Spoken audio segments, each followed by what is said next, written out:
మంత్రి సంధ్యారాణి కుటుంబంపై ఇటీవల సాలూరుకు చెందిన మహిళ చేసిన ఆరోపణలు అవాస్తవమని ఎస్పీ మాధవరెడ్డి తెలిపారు. పార్వతీపురంలో ఎస్పీ మీడియాతో మాట్లాడారు. మంత్రి కుమారుడు అధికార బిఏ సతీష్ పైన స్వచ్ఛమైన ఆరోపణలు చేశారన్నారు.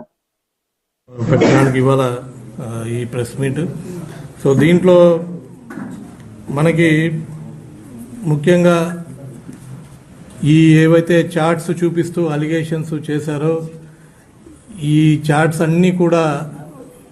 ఇవన్నీ కూడా క్రియేట్ చేయబడినవి. ఫోన్లలో ఎక్కడ కూడా ఈ చార్ట్ చేసినట్టు మనకి ఇవన్నీ కూడా వాస్తవాలు కాదు. ఈ చార్ట్స్ అన్నీ కూడా ఫేక్గా తయారు చేసినటువంటి చార్ట్స్. ఇవి అదే పనిగా క్రియేట్ చేసి ఒక ఫేక్ ప్రొఫైల్స్ క్రియేట్ చేసి ఆ స్క్రీన్ షాట్ల ద్వారా వీళ్ళు రెండు మూడు ఫోన్లలో ఈ ముద్దాయి ఈ మహిళకు సంబంధించిన ఇంకొక వ్యక్తి దేవి ప్రసాద్ అనే వ్యక్తి, వీళ్ళిద్దరు కలిసి వీళ్ళ పిల్లల ఫోన్లు వాడుకొని ఆ ఫోన్లలో ఈ ఫేక్ చాట్స్ అనేది వీళ్ళు క్రియేట్ చేసి ఒక కుట్ర అనేది పన్ని, అంటే మినిస్టర్ ప్రధానంగా మంత్రి గారిని ఫ్యామిలీని వారి అబ్బాయిని డిఫేమ్ చేయాలనేసి కుట్ర పన్ని ఇది మీడియా ముందుకు వచ్చేసి ఇవంతా చేయడం జరిగింది. దీంట్లో మనము డీటెయిల్స్ లేకపోతే ఒకసారి ఈ త్రివేణి అనే అమ్మాయికి ఈ 2021లో ఈవిడ హస్బెండ్ చనిపోవడంతో, అంటే ఈ హస్బెండ్ గవర్నమెంట్ టీచర్గా ఉండి చనిపోతాడు. తర్వాత అది కోవిడ్ టైంలో ఆ క్రమంలో ఈ సతీష్ అనే వ్యక్తితో ఎవరైతే ఒక కొద్ది కాలం మినిస్టర్ గారి పిఏగా పనిచేస్తారో అతనితో 2021 నుంచి ఈ అమ్మాయికి పరిచయం ఉన్నది. ఆ క్రమంలో 2021లో ఈ కొంత అమౌంట్ హస్బెండ్ కంపాషనేట్ ఉద్యోగం ఇప్పిస్తా అన్నట్టు అని చెప్పి కొంత అమౌంట్ అప్పుడు ఇతను సమ్ కాంటాక్ట్స్ ఉన్నాయి, ఉద్యోగము నేను. అటల్ మోదీ సుపరిపాలన యాత్రకు ప్రజల నుంచి మంచి స్పందన వచ్చిందని బీజేపీ ఏపీ అధ్యక్షులు పివిఎన్ మాధవ్ అన్నారు. బుధవారం మీడియాతో మాట్లాడుతూ ప్రతి జిల్లాలో వాజ్పేయి విగ్రహాలను చూసి ఆనందం వ్యక్తం చేస్తున్నారన్నారు. నేటి తరానికి వాజ్పేయి విలువలు ఆదర్శమని అన్నారు. భారతీయ జనతా పార్టీ, తెలుగుదేశం, జనసేన సంబంధించిన శ్రేణులు యాత్రలు అన్ని ప్రాంతాల్లో కూడా ఆ విధంగా రావటం, అలాగే ఎమ్మెల్యేలు, మంత్రులు, కార్పొరేషన్ సంబంధించిన చైర్మన్లు కూడా ఈ కార్యక్రమంలో పెద్ద ఎత్తున పాల్గొనడం జరిగింది. ఆ విధంగా ఏ నమ్మకంతో అయితే ప్రజలు ఇవాళ కూటమికి అత్యధిక మెజార్టీ ఇచ్చి గెలిపించి అక్కడ పెట్టారో, అనేక రకాల సంక్షేమ అభివృద్ధి కార్యక్రమాలు చేస్తూ ముందుకెళ్తున్న తరుణంలో మేము కలిసి ఉన్నాం. ఆ విధంగానే వెళ్తాం. కొన్ని కార్యక్రమాలు మేము చేస్తాం, వాళ్ళని కలుపుకుంటాం. కొన్ని కార్యక్రమాలు వాళ్ళు చేస్తారు, ఆ విధంగా కలుపుకొని వెళ్ళాలి అనే ఒక ఆలోచన ఏదైతే ఉందో ఆలోచనని స్వీకరించి ఆ విధంగా ప్రోత్సహించి ఏదైతే కూటమి సంబంధించిన ఐక్యత కూడా చాటడానికి ఈ కార్యక్రమం ఉపయోగపడిందని నేను భావిస్తున్నాను. అంటే ఏ ఆలోచనతో అయితే అటల్ బిహారీ వాజ్పేయి గారు ఆ రోజు కాంగ్రెస్ ఇతర ప్రభుత్వం ఈ దేశంలో రావాలి అని చెప్పి అన్ని పక్షాలని కలుపుకొని అందరి యొక్క అభిప్రాయాలను కూడా ఆయన గౌరవించి ఏ విధంగా ముందుకు తీసుకెళ్లాడు. ఆ రోజు పొలిటికల్ కనెక్టివిటీ అంటాం, ఆ విధంగా ఆయన పొలిటికల్ కనెక్టివిటీ అందరితో ఏ విధంగా చేసి ఒక అద్భుతమైన ప్రభుత్వాన్ని ముందు అటల్ బిహారీ వాజ్పేయి గారి కన్నా ముందు 3 సార్లు ఏర్పడ్డాయి ఏవైతే కోalition గవర్నమెంట్స్, కానీ ఏ ప్రభుత్వం కూడా 2 సంవత్సరాల మించి పరిపాలన చేయలేని పరిస్థితి ఏర్పడింది.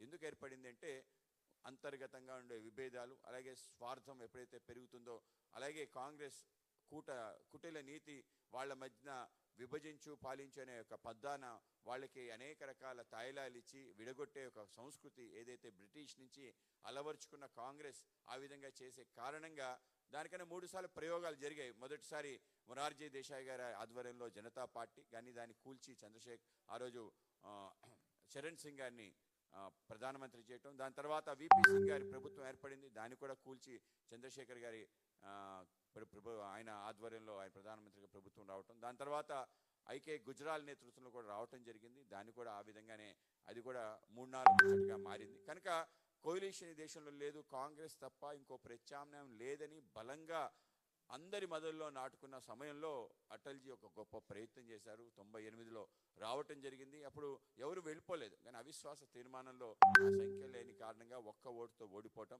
దాని తర్వాత దేశవ్యాప్తంగా అటల్ బిహారీ వాజ్పేయి గారి యొక్క అమృతం కింద మిర్తి బట్టి ఆధునీకరణకు చర్యలు తీసుకోవాలి. మంగళవారం శ్రీకాకుళం కలెక్టరేట్ మీటింగ్ హాల్లో 20 points program chairman Lanka Dinakar నిర్వహించిన సమీక్ష సమావేశంలో జిల్లా collector Swapnil Dinakar Pundkar, Etcherla MLA N Eswararao, Narasannapeta MLA Baggu రమణమూర్తితో కలిసి పాల్గొనడం జరిగింది. చదువులకి అవసరమైనటువంటి అక్కడ ఆ స్కూల్స్ లో అవసరమైన మౌలిక సదుపాయాలు, అలాగే పిల్లలకి ఈ 1,59,000 మందికి అవసరమైన నోట్ పుస్తకాలు, టెక్స్ట్ బుక్స్, వర్క్ బుక్స్, అలాగే డిక్షనరీస్, విద్యార్థులకు అవసరం బ్యాగులు, యూనిఫామ్లు, షూస్, బెల్ట్లు, ఇటువంటి సౌకర్యాలన్నీ కూడా సమగ్ర శిక్ష అభియాన్ ద్వారా చేయడం జరిగింది. అలాగే మనబడి మన భవిష్యత్తు పిఎం శ్రీ యోజన కింద కేంద్ర ప్రభుత్వం నుంచి ఈ జిల్లాలో 41 స్కూళ్లని మొత్తం కూడా తీసుకోవడం జరిగింది. ఈ స్కూళ్లలో విద్యార్థుల ఆరోగ్య లక్ష్యంగా త్రాగునీటికి సంబంధించి సురక్షిత త్రాగునీరు, స్వచ్ఛత కోసం మరుగుదొడ్లు, అలాగే భవనాల నిర్మాణం, ఫర్నిచర్, మౌలిక సదుపాయాలు స్కూల్స్ లో మోడర్న్ గా తయారు చేసేటటువంటి ల్యాబ్స్ కి సంబంధించిన అంశంలో వీటన్నిటికీ గానీ ఒక 41 స్కూల్స్ ఈ యొక్క జిల్లాలో మొత్తం శాంక్షన్ చేస్తే 80 లక్షలు మంజూరు చేస్తే అందులో 4,27,00,000 రూపాయల వరకు ఇప్పుడు వరకు వ్యయం చేయడం జరిగింది. 150 పనులు మొత్తం శాంక్షన్ అయితే 80 పనులు పూర్తయినాయి, 70 పనులు పూర్తిగా వస్తున్నాయి. ఫిబ్రవరి లోపల మిగతా పనులు పూర్తవుతాయని అధికారులు తెలియజేయడం జరిగింది, సమీక్ష చేయడం జరిగింది. వైద్య ఆరోగ్యానికి సంబంధించి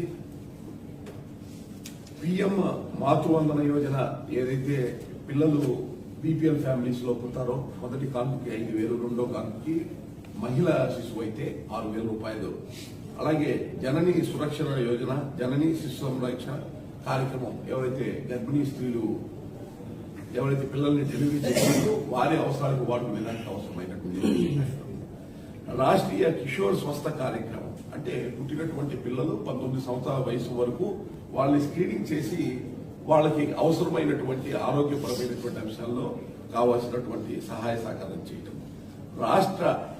రాష్ట్రీయ బాల స్వస్థ కార్యక్రమము, అది కూడా పిల్లలు ఎవరైతే ఉన్నారో ఎదుగుదల తక్కువగా ఉన్నటువంటి వాళ్ళకి పౌష్టికాహారం పిఎం పోషణ ద్వారా ఇచ్చే కార్యక్రమాన్ని సంబంధించిన అంశం, దాని మీద సమీక్ష జరిగింది. అలాగే ఆయుష్మాన్ భారత్, ప్రధానమంత్రి జన ఆరోగ్య యోజన, ఎన్టీఆర్ వైద్య సేవకు సంబంధించినటువంటి అంశాన్ని కూడా ఈ యొక్క సమావేశంలో సమీక్ష చేయడం జరిగింది. ముఖ్యంగా ఈ ప్రభుత్వం ఏర్పడిన దగ్గర నుంచి ఏదైతే ఇప్పటి వరకు చూసినట్లయితే రాష్ట్ర ప్రభుత్వ దుర్మార్గం. అనకాపల్లి జిల్లా సిపిఎం కార్యదర్శి వర్గ సభ్యులు అప్పలరాజు అక్రమ అరెస్ట్, పీడీ యాక్ట్ పేరుతో జైలుకు పంపించారని సిపిఎం నేత వి శ్రీనివాసరావు అన్నారు. ఈ మేరకు ఆయన మీడియాతో మాట్లాడారు. కార్మిక నాయకుడు, అనకాపల్లి జిల్లా సిపిఐఎం సెక్రటరియట్ సభ్యుడు అయిన అప్పలరాజుని అన్యాయంగా, అక్రమంగా, చట్టవిరుద్ధంగా ఈరోజు ఉదయాన్నే పోలీసులు వచ్చి ప్రివెంటివ్ డిటెన్షన్ కింద కలెక్టర్ ఆర్డర్ మీద అరెస్ట్ చేసి జైలుకు తరలించడాన్ని సిపిఎం రాష్ట్ర కమిటీ తీవ్రంగా ఖండిస్తున్నది. గత 10 సంవత్సరాలుగా అనకాపల్లి జిల్లాలో, పాత ఉమ్మడి విశాఖపట్నం జిల్లాలో బలవంతంగా భూములు సేకరిస్తున్నటువంటి దానికి వ్యతిరేకంగా అనేక ఉద్యమాల్లో ఆయన పాల్గొన్నారు. అలాగే అక్కడ స్థానిక వ్యవసాయ కార్మికులకు రావాల్సిన అసైన్డ్ భూముల కోసం కూడా న్యాయమైనటువంటి అసైన్డ్ భూముల సాధన కోసం, ఇళ్ల స్థలాల కోసం పోరాటాలు చేస్తూ వచ్చారు. అక్కడ బలమైనటువంటి కార్మిక ఉద్యమాలు, వ్యవసాయ కార్మిక ఉద్యమాలు ఉన్నాయి. గతంలో తెలుగుదేశం ప్రభుత్వం హయాంలోను, ఆ తర్వాత వైఎస్ఆర్ పార్టీ హయాంలోను, ప్రస్తుతం మళ్ళా తిరిగి కూటమి ప్రభుత్వం హయాంలో కూడా అనేక అక్రమ కేసులు ఆయన మీద పెట్టారు. ఈ కేసులు అన్ని అత్యధిక భాగం వాటిని కొట్టేశారు. కోర్టు తీర్పులు ఇచ్చినాయి తప్పని. ఇప్పుడు 1-2 కేసులు ఇన్వెస్టిగేషన్లో ఉన్నాయి. ఇలాంటి సందర్భంలో పీడీ యాక్ట్ పెట్టి అందులో కూడా పెట్టినటువంటి సెక్షన్లు ఏ ఒక్కటి కూడా వర్తించేటువంటివి కాదు. ఈరోజు రాష్ట్రంలో స్మగ్లర్లు, మాఫియాలు, గంజాయి మాఫియాలు, ఆడపిల్లల మీద అత్యాచారాలు చేస్తున్నటువంటి వాళ్ళు, ప్రజల మీద దాడులు చేస్తున్నటువంటి వాళ్ళు, భూ కబ్జాలు చేస్తున్నటువంటి వాళ్ళు, ఇటువంటి వాళ్ళు అందరినీ వదిలేసి వాళ్ళని ఎవరిని కూడా ఈ పీడీ యాక్ట్ కింద ఎక్కడా కూడా పెట్టినటువంటి లేదు. ఇటీవల కలెక్టర్ల సమావేశంలో ముఖ్యమంత్రి భూ సేకరణకు అడ్డం వస్తున్నటువంటి వాళ్ళ మీద పీడీ యాక్ట్లు పెట్టమని ఆయన వేసినటువంటి ఆర్డర్ మీద కలెక్టర్ ఇప్పుడు ఒక ఆర్డర్ తయారు చేసి నేరుగా జైలుకు పంపమని చేశారు. ఎటువంటి ముందస్తు హెచ్చరికలు కానీ లేదా ఆదేశాలు కానీ లేకుండా డైరెక్ట్గా ఇంటికి వచ్చి ఈ రకంగా జైలుకు తీసుకెళ్లటం. అందులో విశాఖపట్నంలో ఈ నెలాఖరులో జాతీయ ట్రేడ్ యూనియన్ సిఐటియు మహాసభ జరుగుతున్న సన్నాహాల్లో ఉన్నారు ఆయన. సిఐటి అఖిల భారత మహాసభ సన్నాహాలని డిస్టర్బ్ చేసి కావాలని కార్మికోద్యమాలను విచ్ఛిన్నం చేయాలనే ఉద్దేశంతో చేశారు. సంఘ వ్యతిరేక శక్తుల్ని, రౌడీ షీటర్లని అరెస్ట్ చేయాల్సిన ప్రభుత్వం ప్రజా ఉద్యమకారులని అరెస్ట్ చేసి పర్మనెంట్గా జైల్లో పెడదామని చెప్పని ఆలోచన చాలా దారుణమైంది, నీచమైంది. కనుక ఇప్పటికైనా అక్రమంగా పెట్టినటువంటి ఈ పీడీ యాక్ట్ని తక్షణం ఉపసంహరించుకోవాలి. ఇది చట్టానికి నిలబడేది కాదు.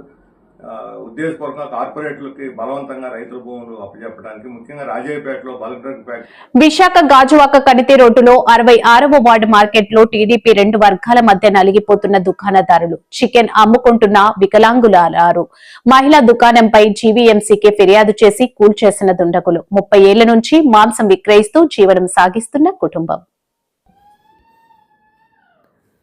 గాజువాక కణితి రోడ్లో 66వ వార్డు మార్కెట్లో టీడీపీ 2 వర్గాల మధ్య నలిగిపోతున్న దుకాణదారులు, చికెన్ అమ్ముకుంటున్న వికలాంగురాలు, మహిళా దుకాణంపై జీవీఎంసీకి ఫిర్యాదు చేసి కూల్చేసిన దుండగులు, 30 ఏళ్ల నుండి మాంసం విక్రయిస్తూ జీవనం సాగిస్తున్న కుటుంబం.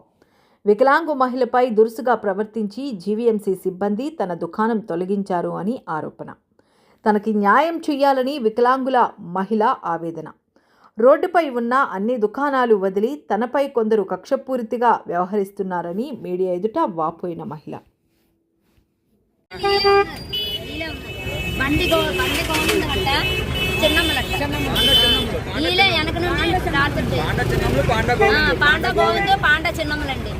నడిపిస్తున్నారు సంవత్సరం నుంచి మా 2 షాపుల మీద టార్చర్ పెడుతున్నారు. మేమిద్దరం ఏం తప్పు చేసాం చెప్పండి. మళ్ళీ ఎంతండి పందిర్లు ఉండేవండి, పందిర్లు కూడా తీయిస్తారండి. ఇప్పుడు నుంచి ఉందమ్మా, సంవత్సరాల నుంచి ఉందండి. మాకు అప్పులు ఉన్నాయి, ఫైనాన్స్ లో ఉన్నాయి.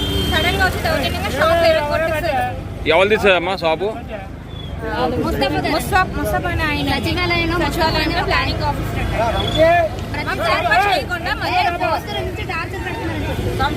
సంవత్సరం నుంచి మాకు హెరాస్మెంట్ అవుతుందండి. మధ్యాహ్నం మేము భోజనానికి వెళ్ళనిచ్చి మొత్తం అంతా పగలు. మేము 12:30 వరకు ఎవరు రాలేదు. మేము ఇంటికి వెళ్ళామంటే మా షాపులు ఎమ్మెల్యే సార్ మమ్మల్ని చేసుకోమన్నారండి. మాకు ఎమ్మెల్యే చెప్పారు, కానీ మాకు ఈ హెరాస్మెంట్ ఎక్కువైపోతుంది. ఎవరు ఇతను బాగా బ్లాక్మెయిల్ చేస్తున్నాడు సార్. కమిషనర్ గారు చెప్పిన తర్వాత కూడా ఇతను పర్సనల్ సార్. ఇదిగోండి సార్, ఈ బిల్డింగ్ కట్టక ముందు ఉంది సార్. ఈ షాప్ 40 సంవత్సరాలు ఉంది సార్. అప్పుడు ఇది పంచాయతీ సైట్ సార్. ఈ సైట్లో వీళ్ళు పని చేసుకోవడానికి వచ్చి ఈ సైట్ ఆక్రమించుకొని వీళ్ళు మమ్మల్ని బెదిరిస్తున్నారు. రైతు సంక్షేమమే మా ప్రభుత్వ లక్ష్యం. మిల్లర్లకు స్పష్టమైన ఆదేశం. శ్రీకాకుళంలో జిల్లా పరిషత్ సమావేశ మందిరంలో రైసు మిల్లర్లతో సమీక్ష సమావేశంలో మంత్రి అచ్చెన్న అన్నదాతలకు అండగా ఉండటమే మా ధ్యేయం. ధాన్యం సేకరణ ప్రక్రియలో పారదర్శకత కోసం మిల్లర్లకు కొన్ని కీలక ఆదేశాలు జారీ చేశామని మంత్రి అన్నారు.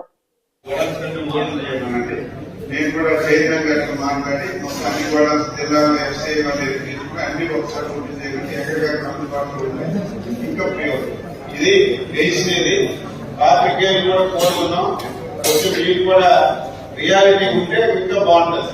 ఇప్పుడు రాసింది మీకు తప్పు రాశారని కాదు, రియాలిటీ ఉంటే ఇంకా బాగుంటుంది. వేగ్గా జిల్లాలో అన్ని దగ్గర కేజీలు తీసుకుంటారని కాకుండా కొంచెం మీరు ఇంకా డీప్ గా వెళ్ళి ఫలానా ఊర్లో ఫలానా రైస్ మిల్లు ఇలా ఇన్ని కేజీలు పడుతుందని మీరు కూడా రాసి కొద్దిగా తొందరగా యాక్షన్ తీసుకోవడానికి కోరుకుంటున్నాం.